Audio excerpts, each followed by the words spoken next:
All right, guys, let's take a look at probably one of the hottest Seiko divers out right now. This is the, I don't know if people are calling it the 63 MAS or if it's still just like a 62 MAS style. But what we're looking at here, and no, you're not seeing double. Well, kind of, maybe. I don't know. I had a couple drinks. I don't know about you, but this is the spb213. So this is the US variant. And then that one is the SBDC139. That would be the JDM or Asia market or something. They're identical. I can't see any difference in them. The only thing is the part numbers, and that has something to do with like what part of the region of the world they're going to. That's all that is. Was that the case always with Seiko? I don't know, but it seems to be the case now. So this is the one we're going to focus on, and big thanks to John and Joe over at Lucido Jewelry. They're in Southeast Michigan. They have 3 main locations. I'll put a link in the description. They were kind enough to loan me 3 watches. This is one of them. Actually, this is John's personal watch. He picked this up. He's a huge watch fan, and he's the main watch guy at the Sterling Heights location. Well, for all of them, but that's where he pretty much works, is at the Sterling Heights location. He's awesome to deal with, and he's a true watch enthusiast like you and I are, but he's actually like watchmaker. He's had the training and he knows how to do it, and he deals with watches for a living. So dream job, right?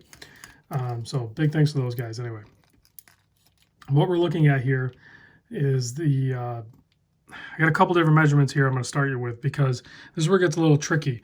Much in the same case that with the Rolex, which I can show this one because I picked this up at Lucido as well.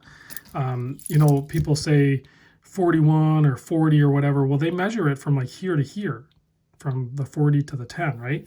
Well, if you do that on the sub, you're going to get that 41. That's how you're going to get that. Well, if you measure this one at the 40 and the 10, like diagonally like this is a 41.5 millimeter watch. There's no way this is a 41.5 millimeter watch. So if you measure more offset and try to get just the wide part of it, it's like 40.5. So that's more realistic to what you're going to expect out of this watch. It's more like a 40.5. Now the lug to lug is pretty short at 47.5, fully brushed, nice. And you can see it has like a little bit of a yellowish tinge to it. That's that Diashield. I don't know if they still call it that, but it's a scratch resistant coating on the watch and the bracelet. And you have the drilled lugs, of course, but only 47.5. Now it's going to be a little bit longer with the fixed center links. I didn't measure that. Let's measure that real quick. If you care about that, which they turn down quite a bit. So that puts it at like 52. But I mean, look how much they turn down, guys. They turn down so dramatic that it's really not even an issue. That's going to be the natural flow of your wrist anyway. It is 14 millimeter thick, but that's a slightly boxed and single domed sapphire crystal with AR coating on the underside. 20 millimeter lug width here, bracelet tapers down to 18, and then you have a milled center portion of the clasp, stamped outer, 4 micro adjust, double pusher. Your dive extension is over here like a traditional Seiko, and you have an oversized fold over keeper, which I really like. Kind of smooths out the clasp a little bit. So very nice done. I like this clasp, the new clasp. I definitely like this one. I believe this is a pin and collar bracelet like most of the newer Seikos are.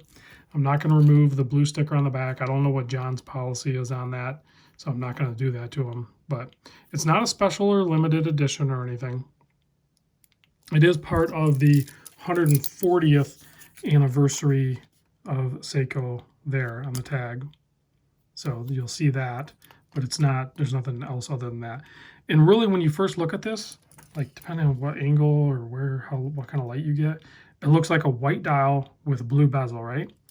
It's really more of a very light silver dial, and then you have a pretty dark blue.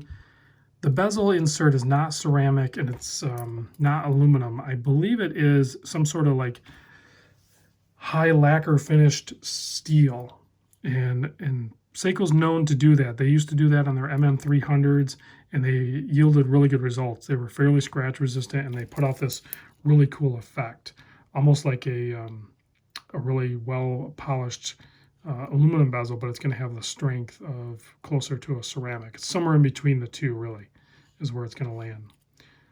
So, and then if we look close, if my light will catch it, all of those minute tracks around there are actually like the same color blue. So it's hard to tell in most light. I don't think I can get any natural light.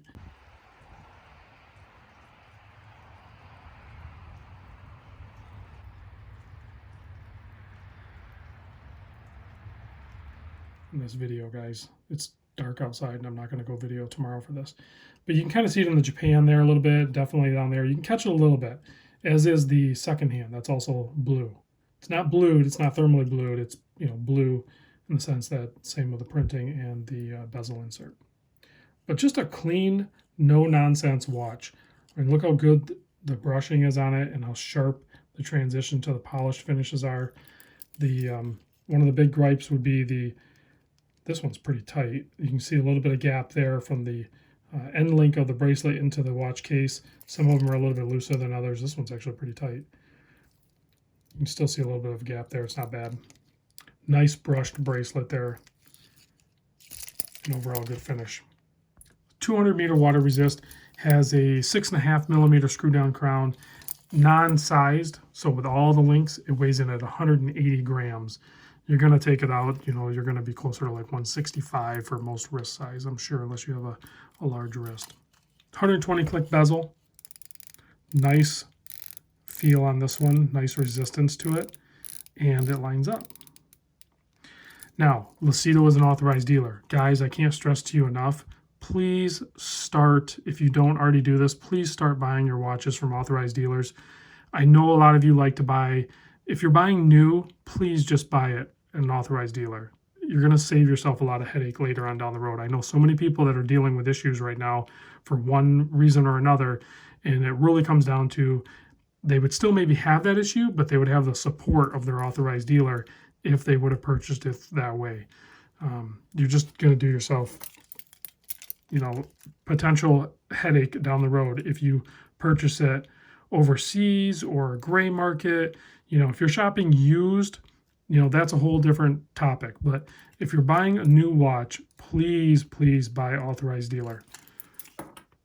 All right, let's pop this on wrist so you can see what it looks like on my 7¼ inch wrist. There you go. Man, you guys know not that long ago, I was all hell-bent on, you know, 42 by 50 millimeter watches. And now that I've been wearing the 41 millimeter sub, you know, I'm looking at like the Tudor Black Bay 58s, and that's where this one kind of plays in. This is like a much more affordable. It's still not cheap. Don't get me wrong, guys. We didn't talk about the price. It's still not cheap. It's still $1,200 with a 6R35 movement. I don't know if I mentioned that. 70-hour power reserve. That's their more modern movement. That's a good movement. But $1,200, it's not cheap. It's not like they're giving these things away. But you're getting more watch. You know, you're getting the sapphire crystal that everybody wanted. You're getting, you know, a higher power reserve on the movement. You're getting a better bracelet, a better clasp. You know, hopefully better quality control. You know, that's going to be something you're going to want to watch out for potentially. But, you know, there are ranges of, you know, acceptable tolerances. And most of these ones, this style, this design of watch, I'm seeing pretty good quality control on.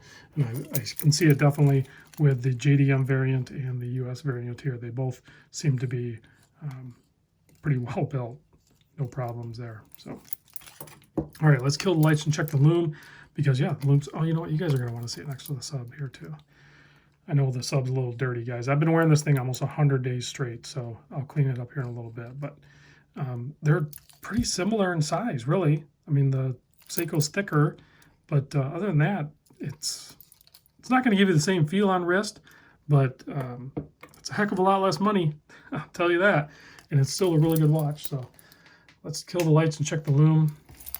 The Lume is often better on Seiko than most other watches as well, and you're going to see that here with this Seiko. Clearly, it has really good Lume. So there you guys go. If you guys have any questions, let me know. I will do a solo video on the JDM one, even though it is like repetitive because it's exactly the same watch. But I wanted to show it to you in this fashion. So again, big thanks to Lucido's. Check them out. I'll put a link in the description. They will ship Seiko, so you don't necessarily have to go to their store. But going in some of these really nice brick and mortar stores and looking at all their watches and talking to a knowledgeable sales staff is a nice experience, and I hope you get to experience that. Thanks for watching, guys. I'll see you in the next vid.